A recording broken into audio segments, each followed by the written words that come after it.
Today we will learn the names of occupation and their use in sentence. Engineer, engineer. Engineer. We need a skilled engineer for this project. Doctor, doctor. Doctor. He needed medicine but refused to go to a doctor. Plumber, plumber. Plumber. The plumber is coming tomorrow to install the new machine.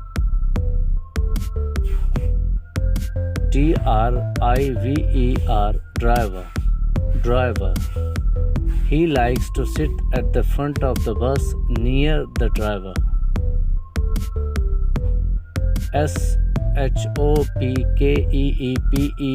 Shopkeeper, shopkeeper. Shopkeeper.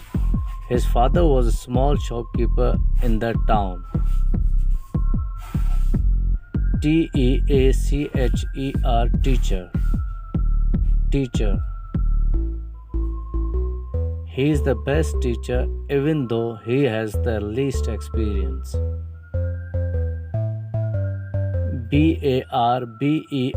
Barber. Barber. He is the best barber in this area. Thank you for watching. Please subscribe for interesting videos and share with your friends.